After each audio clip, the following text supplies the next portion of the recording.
বাংলাদেশের প্রতিমন্ত্রী নূর হোসেন নূর ইলেকশনের আগে শুনছিলাম যে প্রবাসীদেরকে নিয়ে অনেক কাজ করব, ঠিক আছে। আসলে এখন বর্তমানে প্রতিমন্ত্রী হইয়া কি কাজ করতেছে কও। হ্যাঁ কইতাছে যে প্রবাসীরা ওই লোক নাকি বলে মোবাইল লইয়া ব্যস্ততা হ্যাঁ কাজে ফাঁকি দে।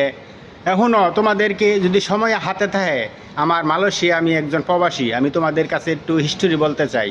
আসলে বাঙালিরা যে কোনো দেশে তা হোক, বাঙালি ঘর মতন পরিশ্রম কেউই করে না। আমি যেহেতু মালয়েশিয়া প্রবাসী, আমি মালয়েশিয়ার খবর জানি। বাঙালিরা কিন্তু অনেক পরিশ্রম করে।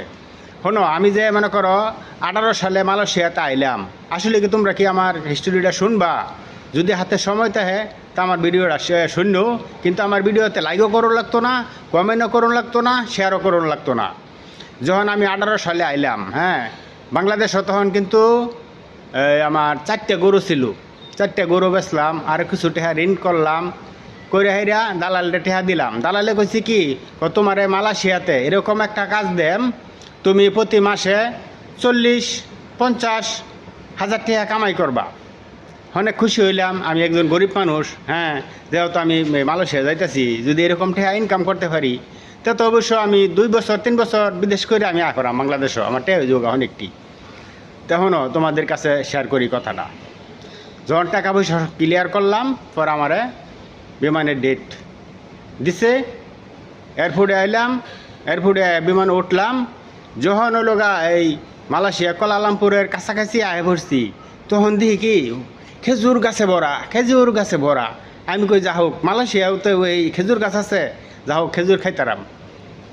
পরে মনে করো বিমানে তা নামলে পরে আমাদের কোম্পানি আইলো, হেরা লয়ে গেল এই যে খেজুর বাগানে। খেজুর বাগান মানে কি, পাম বাগান। যখন ফার্ম বাগানে গেলাম, তখন যে দিন গেছি এদিনে দেখি যে ঠাডা ফুরিয়া 2টা লোক তো তোমার অফিসত দৌড়াদৌড়ি করে লই এসছে, দূরে লোক মরে গেছে। যা হোক, প্রবাসী প্রতি আল্লাহ আছে, হয়তো ঠাডা ফুরছে কিন্তু মরছে না। লগে লগে হসপিটাল লয়ে গেছে, লয়ে যায় হেরিয়া চিকিৎসা করে আনলো।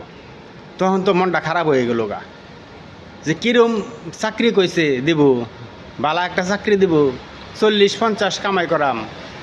আর এর মধ্যে মনে করো কাজ শুরু করছি, 2-3 মাস কাজ করলাম, 1000 টাকা স্যালারি দেয়, কোনো ওটি নাই, কোনো ওভার টাইম নাই।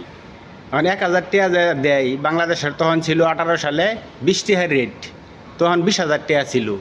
ওখান যে দাঁড় দেনা করে যে আইলাম, নিজের ফ্যামিলিও আছে, হ্যাঁ, এখন 20,000 টাকা দেওয়া তো সম্ভব না, নিজের ফ্যামিলি চালানো, হ্যাঁ, আর ওই লোক ঋণ দেওয়া। তখন কি